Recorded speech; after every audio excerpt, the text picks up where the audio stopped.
Well, that's my voice. Well, that'll work.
All right, in theory, that's working.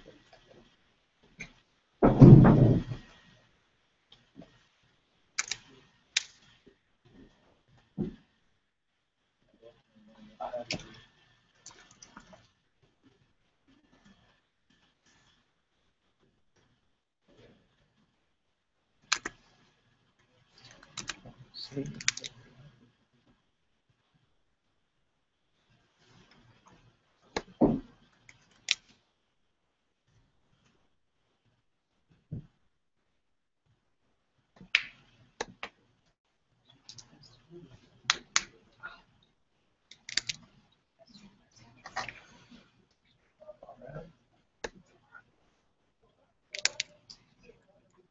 Cool.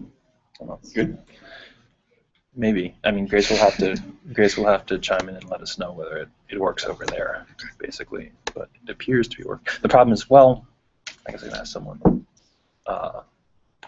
Send this link. Hey, well, here's the favor. Go to. I don't want to just spam the list with it. But let's go to this. I'm actually struggling to connect to the internet right now. Oh. Gotcha.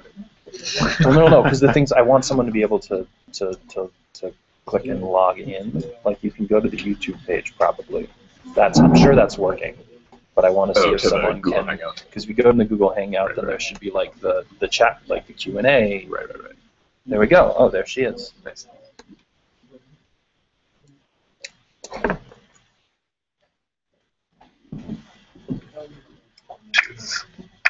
I don't want to just spam mess with it. There's going to be a loop if I do that.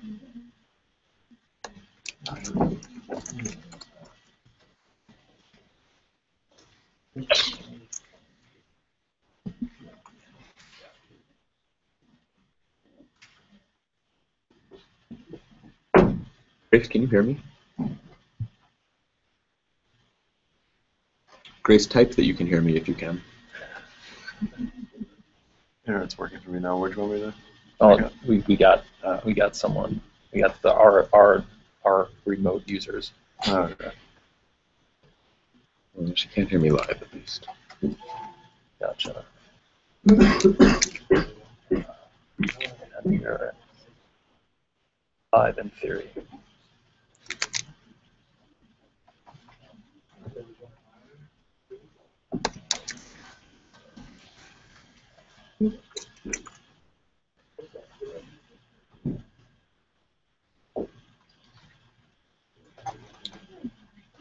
Okay. Maybe on that delay, but that's fine. Yeah. Okay. All right. Cool. Cool. Hi, everybody. We have a lot of new people. My name's Noam. You've probably received repeated emails from me over the past couple of weeks. Welcome to the R users group.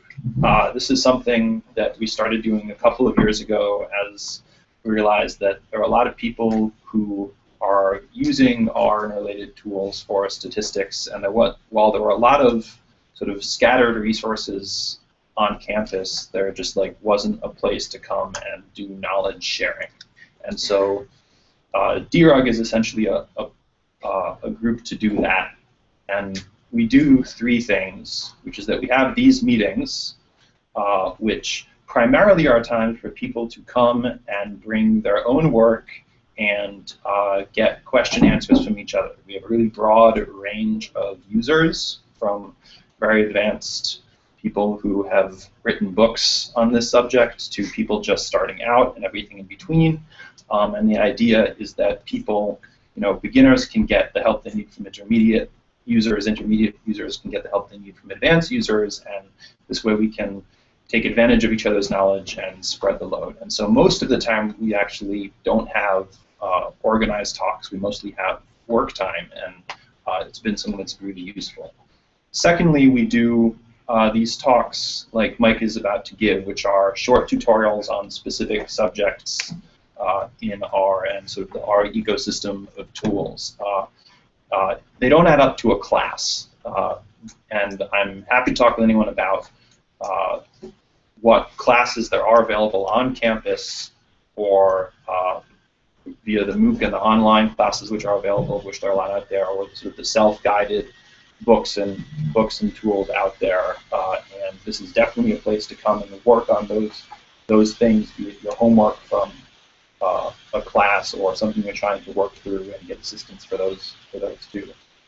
And then the third thing we do is we have an R Help listserv, which is the email list that many of you are probably signed up for, which at this point has something like 400 people across campus on it, which again includes a really great wide variety of users and tends to be really responsive, and it's helpful.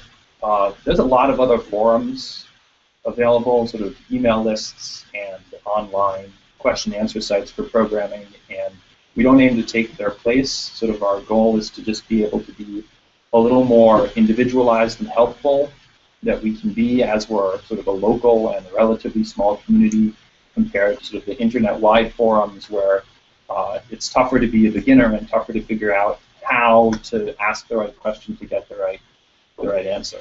And so that's the idea. Everything we do here is volunteer. Everyone who talks, no one's getting credit for anything, no one's getting paid for anything. I bring a box of cookies, which is basically all we get sponsored to do. We do get sponsored by a group called Revolution Analytics, which is a company that does our work for businesses, and they basically send me a check to buy cookies and a box of swag every year. So we have their stickers if people want them, and we also get their monkeys and their T-shirts. All right. Well, I have a box of them upstairs. So if you're a speaker, or if you end up being, and I think this afternoon I'm going to do the math for it, being like one of the top question answers on the email list, you get your choice between a monkey and a T-shirt in the sizes that are currently available. So that's Revolution Analytics plug. They do it so they can recruit people into their business, which is basically doing our consulting for businesses that use it for analytics tools. And that's pretty much it. We're going to have, we have 4 talks so far scheduled for the quarter. There'll be talks every other week, but we meet every week for Common Work Q&A time. Ryan's going to talk about our Markdown in 2 weeks. We're going to have an introduction to general linear modeling in 4 weeks, and then the ones after that are still sort of in flux. So before I hand it over to Mike, does anyone have any questions about how we work or what we're up to here? No? Okay, great. So I'll give it to Mike, who's going to talk about dplyr.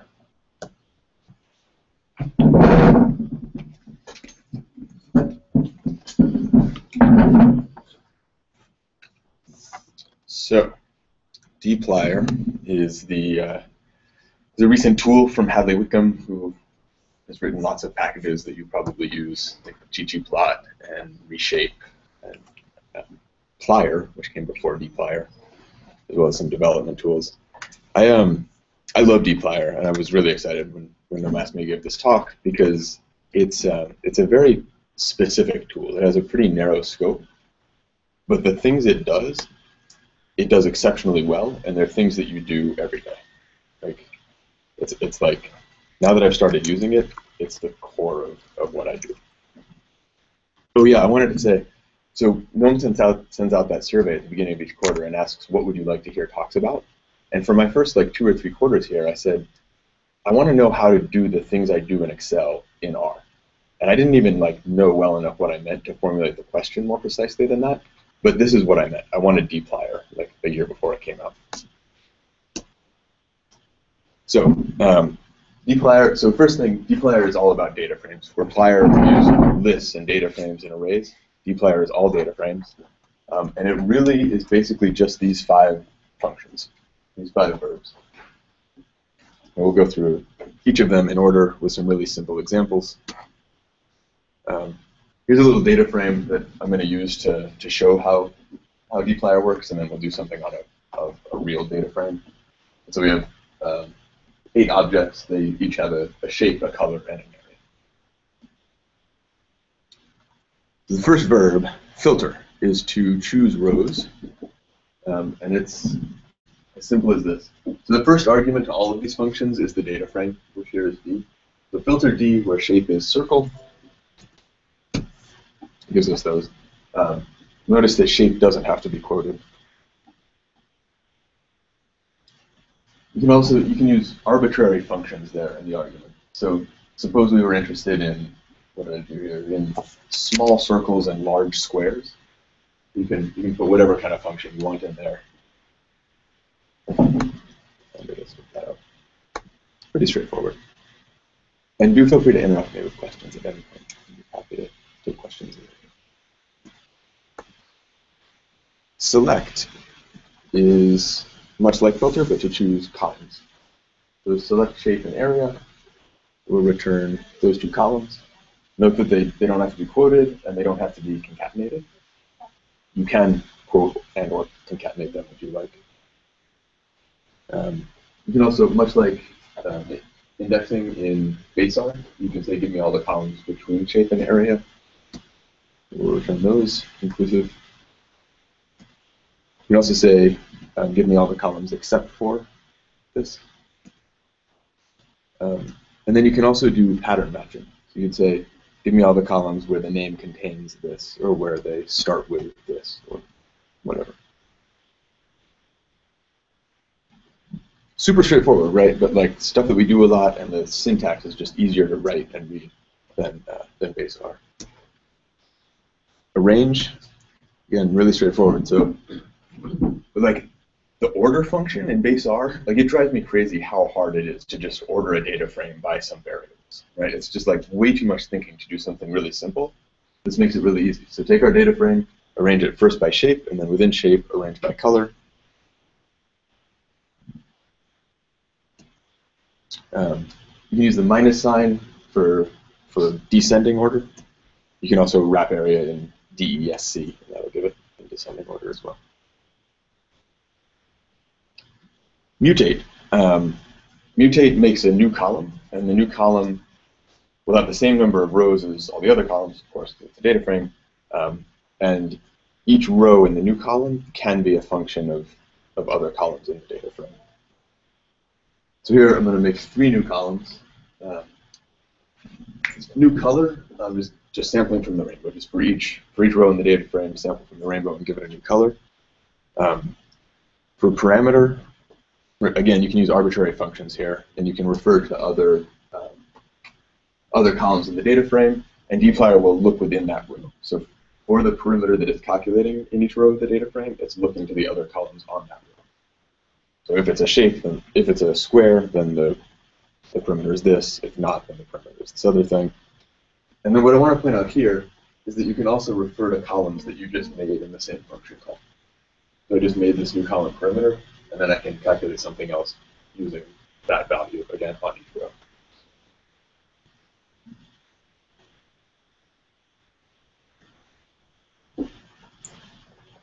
Okay.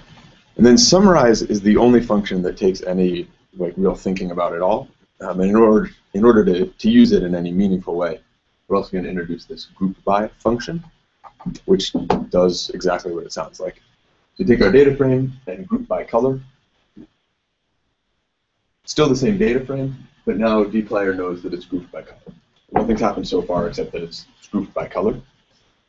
Then we give it some operation, some function. So you say total area is equal to the sum of area, and that's going to give us the area within each color. So the total blue area in the data frame and the total red area in the data frame. And that will always return, if you're using it right, it will always return a shorter data frame than the input. Is that all pretty clear? Pretty straightforward, right? Yeah. Yeah, so everything, the presentation, we may even have the audio on the web page. I don't know. I haven't figured out how to. I think you can do that. Like all the Google things are archived. So yeah, the whole thing will be up there. The code will all be there. So with that, we get to what is maybe the coolest part of dplyr, which isn't even originally from dplyr. So this is the pipe. This is a piping operator. It comes from the package Magritte, which if you don't get, you can look up. dplyr originally had a pipe of its own, and then Hadley said he liked this pipe better for several reasons, primary among them that you don't have to lift the shift key when you're typing it, which I agree makes it better. What the pipe does is it takes the output of one function and sends it as the input to the next function. You send something through the pipe, it becomes the first argument to the next function. So here I'm saying take D, and then group by D, by shape by color, and then take the output of this and summarize where max area is with the maximum of the area. So let's see if you're paying attention. So how many rows is this data frame going to have? Remember, there are two shapes in the data frame, two kinds of shapes, and two kinds of color. So how many rows are we going to have in the output? Yeah, we'll have 4. We'll have 1 for each combination of shape and color. If there were other ID variables in the data frame that weren't included in the grouping, they would be aggregated over. Right? Any ID variables that aren't included in the group by will be eliminated. Okay, so that's cool, but that's a tiny data frame. The baby names data frame is 1.8 million rows. Oh, I've wrapped it here in this table data frame wrapper. Mostly all that does is it makes the printout nicer, so that if you just type the name of the data frame, you don't get the 5,000 row output. So it can take big data frames and display them in a friendly way. So suppose we wanted to do some common data analysis tasks. What were the most? Oh, right. So let me explain that data frame. So I forget what the source is, but it has, for every year from 1880 to 2013, by sex, it has the number of babies that were registered with every name. So suppose we want to know what the most common names were in the 1980s for each sex. You can do it like this. We take our data frame, filter to just the 1980s, then group by name within sex. Summarize, we just want the number of individuals that were given each name within sex. Then what I've done here, I'm creating another column that will rank each name. So we've now got a row for each name within sex, and then this just calculates a rank order. Then we're only interested in the top 10 for each sex. We filter to where the rank is less than or equal to 10, and then sort by sex and within sex by position, and we get that.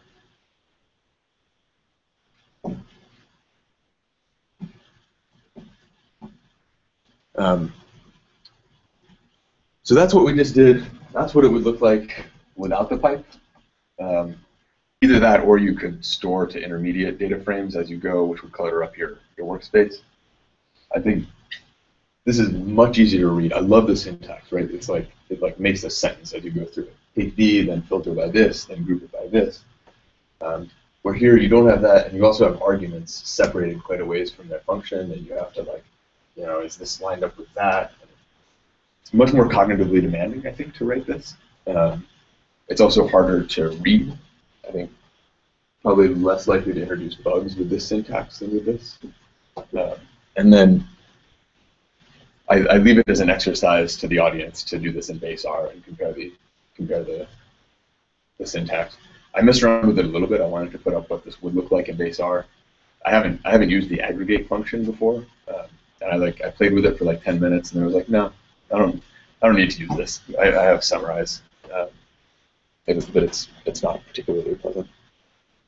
The other great thing about that is you can edit it very easily, because you can just pull out a line, which is if you had to do that from the other point, you have to track all of your parentheses and all of your argument locations. Whereas you can just comment out one line up in the top there, and that'll change your, that'll change the pipe in a very intuitive way. Another thing that I really like about it is that as you're going, as things are wrong and you're trying to figure out what's wrong, it's really easy to just see, okay, what do we have at that point? Well, I haven't loaded anything here, and what do we have at that point? Okay, it's just sort of easy to navigate through and use.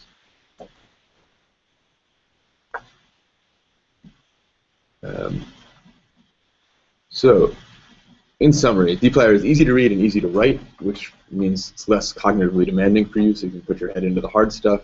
Also probably less likely to introduce bugs into code. It's database friendly. I didn't get into that because I don't use databases, but you can interact with all sorts of SQL databases using the exact same syntax that you would with a local data frame. And there are various tutorials on the web for how to do that.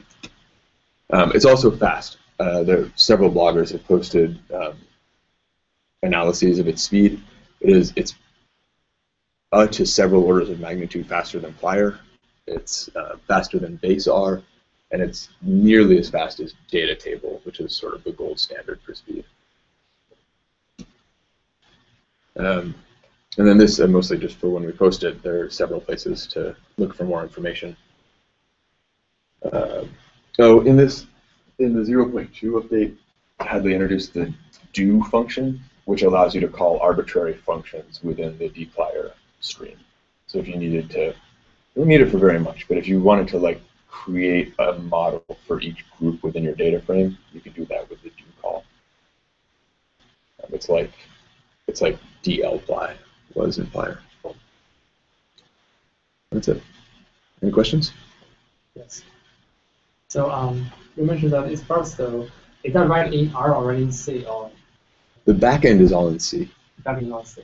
But you don't have to know any C. And I think the very unique way is to really use a unique way to use a pipe to write the SQL syntax. But how they did it? In Unix, I know I can write a pipe that is very fast to do the manipulation. But in the Windows system, so it does the same speed as in the Mac and Linux.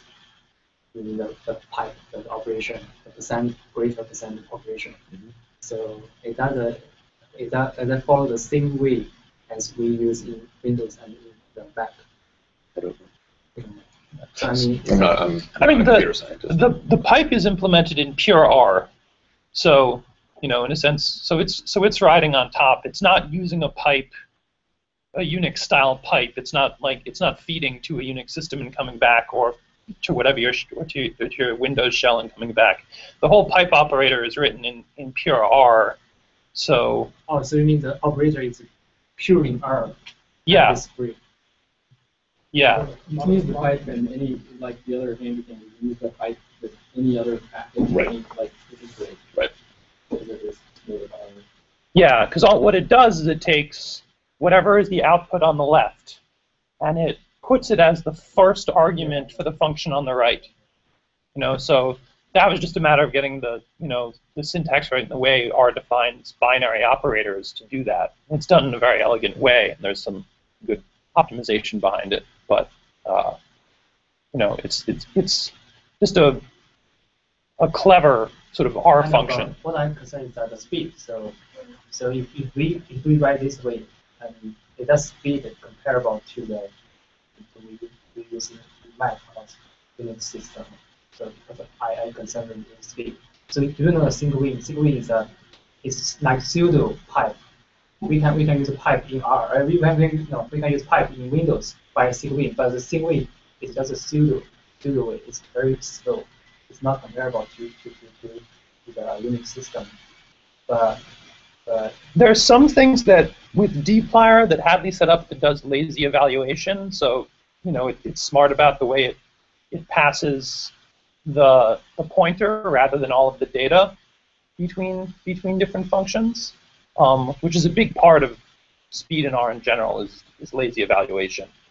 So I think that's some of it, but I don't know how what the overhead associated with the pipe is. There's actually another pipe package called Piper, which is sort of the competing pipe package, which you can use in the same way. It's actually just two greater than signs rather than one, so that they don't beat each other, and they're sort of competing on trying to get more performance out of the pipe through lazy evaluation and things like that. Another thing Noam reminded me of when he said that is that if you want to pipe something through and have it as the not first argument to the next function, you can use the dot as a placeholder. So if you need your data frame to be passed through and then be the second argument, then you use the pipe into the first argument and then enter a dot for the second argument. Yeah. Yeah.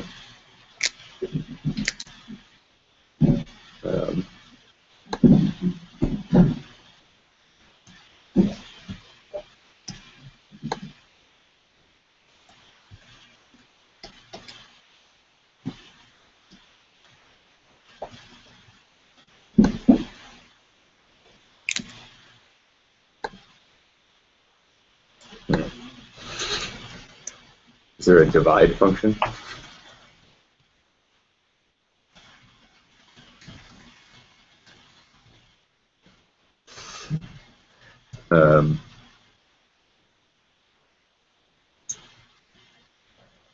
You can, well... Give me a function. give me a function to do.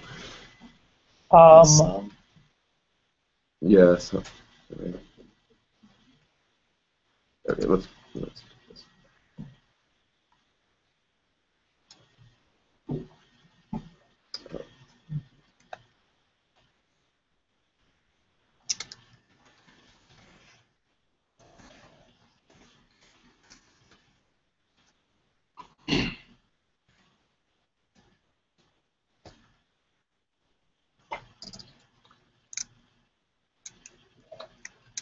So we could say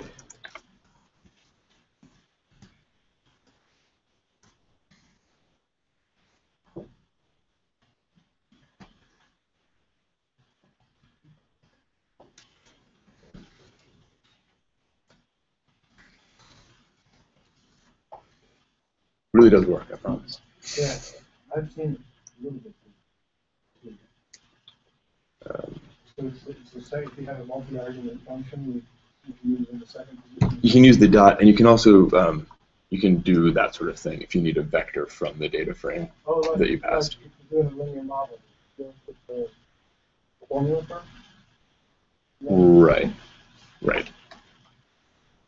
So we could say, I don't model this way, but I think you're right. You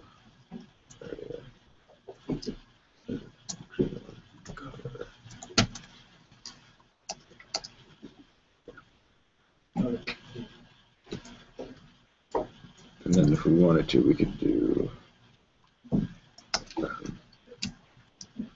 that.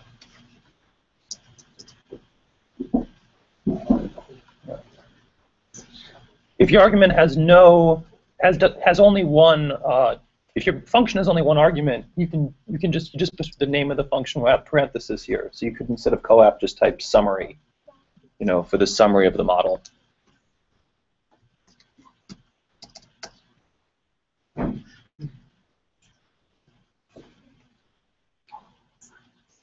Any other questions?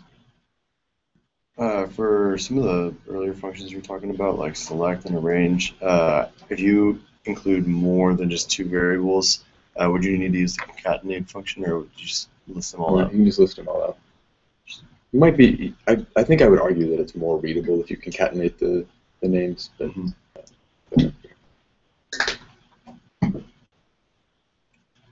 So also in the select function, so you will often contain some function contains end with, start with, so embedded in the select function, or it's embedded in the arrange function.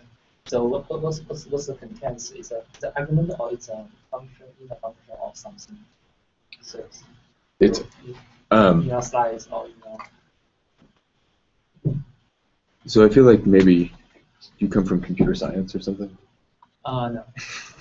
So I don't know. I guess this is a never function. I've never seen this syntax before in other package. So I can't tell you what it is, but I can tell you what it does. Yeah. So this looks through all of the column names for anything that contains the string sh, and it will return any column with a name that contains yes, sh. but contains is not function, because I question mark and contains. Everything's a function. Yeah, but wait, but the contains is argument or something, because sometimes we write function, we mean some something equals something to put into the argument, but the contains is a argument, or it's a what?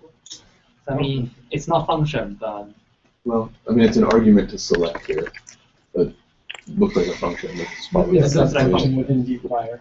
It might not be a function, like a universal function, but it's a function within dplyr. Okay, I see. Okay, Right. good. Okay, Yeah. Probably just a wrapper. Correct. Right. Okay, I agree. So it's in the box of the library.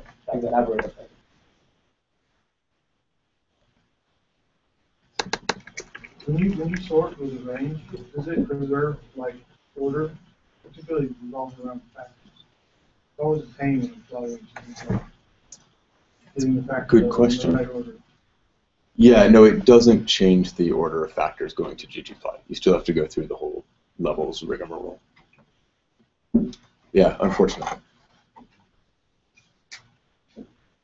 In ggviz, which is the successor to ggplot, I think it's sort of meant to work with dplyr, so I suspect that'll be the case in ggviz.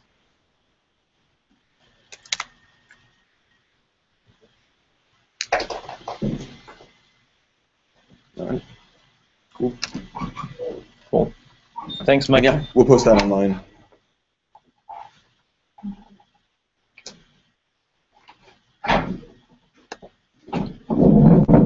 Cool. Totally. It just drives me crazy. Is anyone here in Stat 141 this quarter? Yes. Yeah, so that first exercise is just like trivial with this.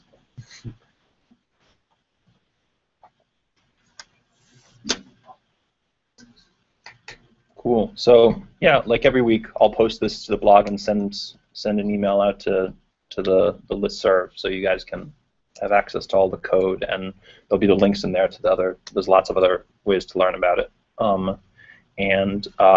Sort of at this point, like every week, I mean, it's open. People can stay, and if they have things to work on, you can go. If you don't have things to work on or don't have questions, if you don't have anything specific you're working on right now, but you have general questions about learning topics or where else to go for certain things or classes, come up and talk to me. We have a bunch of stuff on the DRUG webpage, but I'm happy to chat about it or what people are interested in. It'd be good to know what people are interested in learning. Finally, like I said, all these talks are just people volunteering to come and talk about something they use. You don't have to be an expert in it. A lot of people, in a sense, like they just learn enough about one thing to get through that data set that they have to work on, and it's incredibly useful. A lot of people. Last year, Bonnie gave this talk on dates and times, which she told me, she's like, oh, I don't know a lot about it. I just had to deal with this data set, and we did it, and then we posted on the blog, and then like it actually is maybe the most popular thing that ever trafficked on my website, because Hadley Wickham was like, oh, no one's written this up this way, it's really useful, and he sent it out to a bunch of people. And so like a simple tutorial like this turns out to be really useful, and it doesn't require an enormous amount of knowledge in order to create.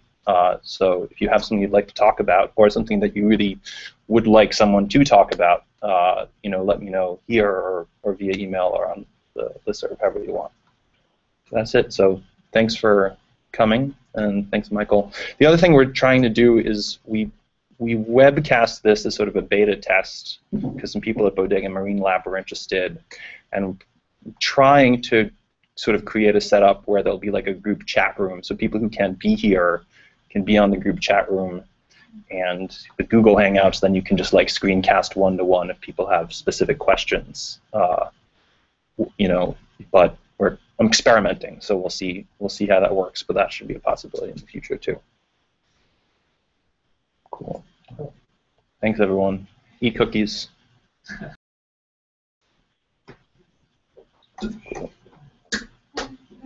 Yeah.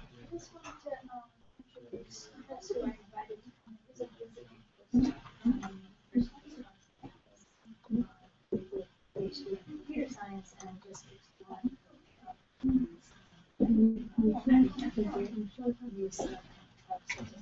So I suggested that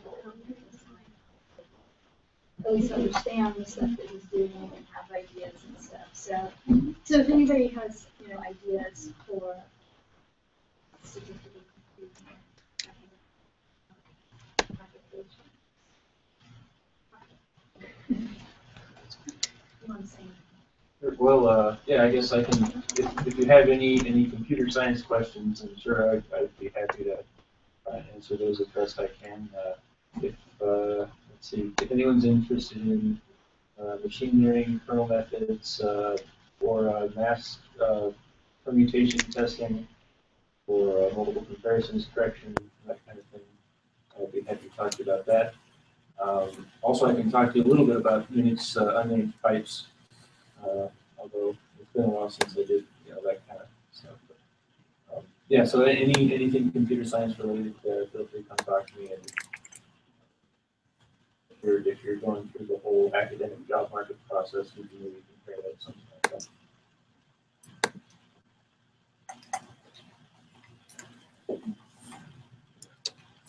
that. Great. All right. So, I just put together my personal professional website, and I would love to post this as a first blog. I was thinking I would just knit together a document. Yeah. I'd rather post the video. That would be awesome. Yeah. Well, there's two things, because you can embed your slides so people can page through. Right. That would be the easiest thing. Yeah. I was planning on knitting an HTML document, but that would actually